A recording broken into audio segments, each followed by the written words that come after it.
So the other day I was thinking about, I want to do a video about Port Washington, and I want to get someone from town that we can kind of talk about different experiences that we've had. And my friend Kevin Seinfeld from Cross Country Mortgage, a lot of people don't know this, but Kevin actually got me into the company that I work for now, Douglas Elliman.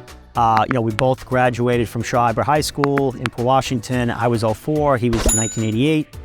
So we have two different generations, we have different perspectives. We grew up in the same town, but definitely grew up differently in two different times. So we're gonna go through a bunch of different scenarios and parts about town that we find interesting and kind of what's changed, and it'd be interesting to see the different perspectives.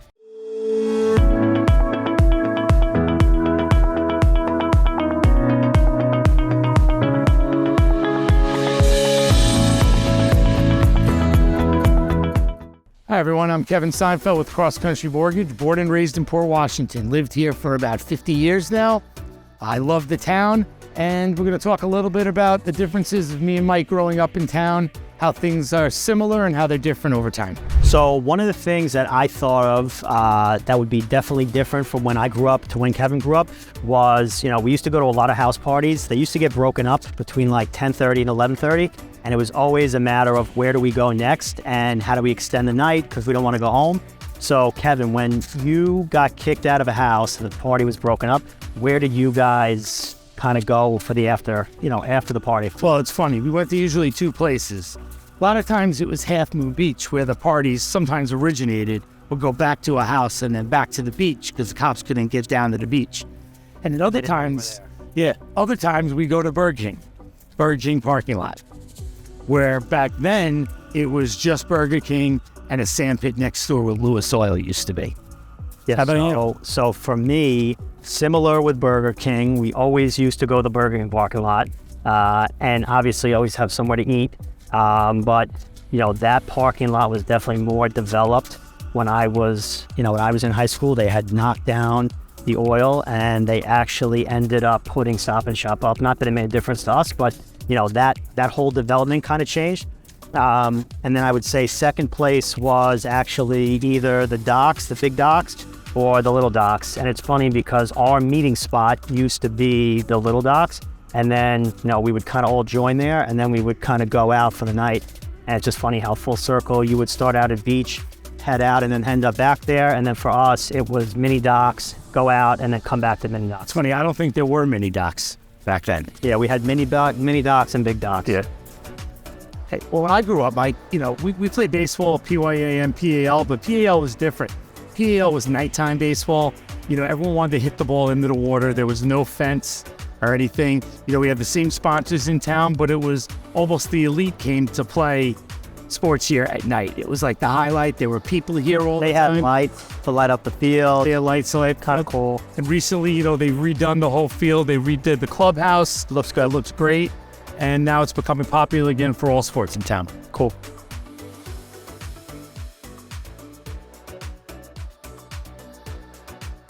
All right, so another thing I was thinking of was Deli. Like, what was your go-to deli? Because I know we all had one. Well, it's funny, my go-to deli was the Harbor Deli, which a guy by the name of Hinks worked there. And Hink then bought the Port Deli, which is now called Hink's Deli uptown. And then we switched up there, but this is our go-to.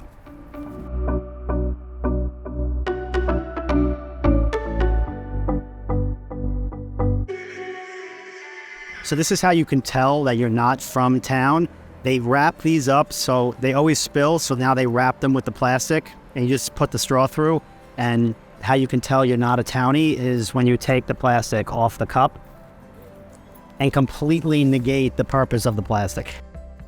So for me growing up, my go-to sandwich was the Chicken Fantastic, which was at Bayview Deli, which coincidentally enough, the owner actually moved down south a few years ago, and Harbor Deli bought Bayview Deli, and now Harbor Deli 2 is there.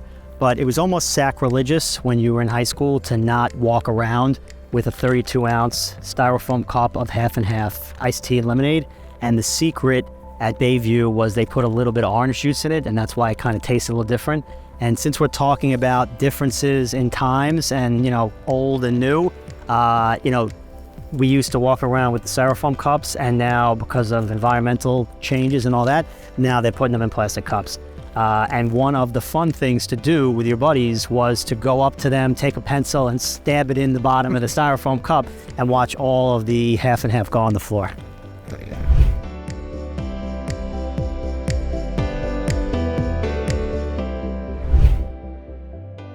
So another thing I was thinking about was supermarkets, because I know there's been a lot of change around here. So when I was younger, there was King Cullen and Grand Union.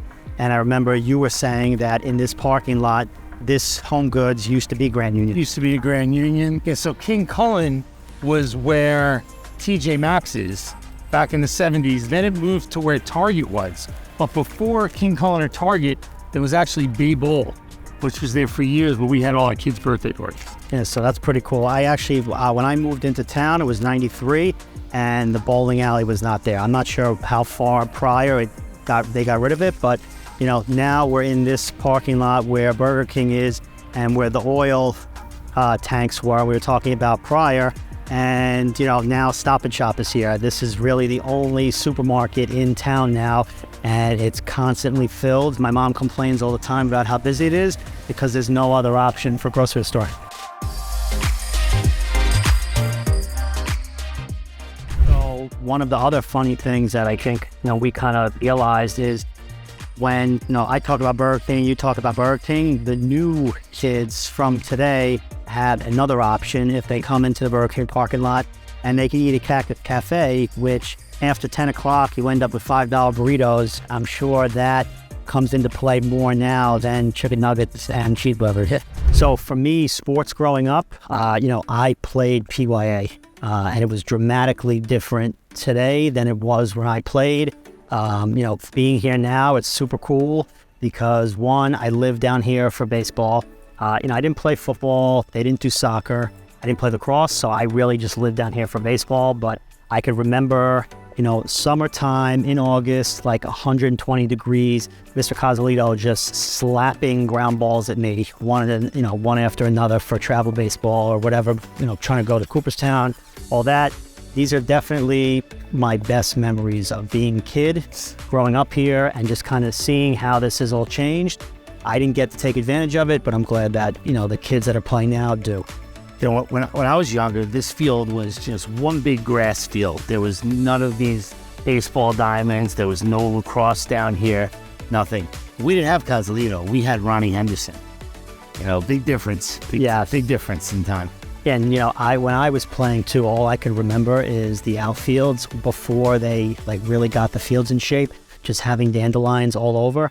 And when you were in like kindergarten and first grade and, you know, the ball wasn't really going out there, I could just remember seeing people in the outfield just picking the dandelions because they were so bored. And now, you know, coincidentally, you know, Brandon Kurz now runs this whole facility down here at Complex and also owns Arena Sports, which used to be, you know, a sporting goods store in town.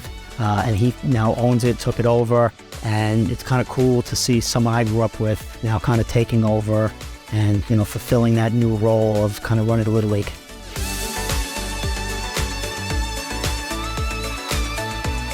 So another thing I was thinking about was middle school. I know that that's kind of changed too. So when you were growing up, what middle school did you go to? When I was growing up, I went to Sousa. Sousa was actually a middle school back in the early 80s where you went from 7th grade to 9th grade.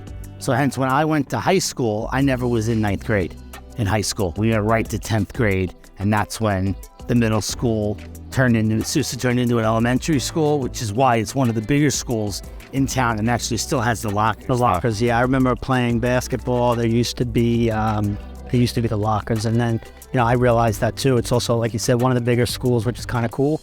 So I was the second class that changed over. So my elementary school ended at 5th, and then I went to Weber 6th through 8th grade. So we were the second class once they switched everything over, which is kind of cool. And, you know, something about Pulaski that I bet a lot of people don't know.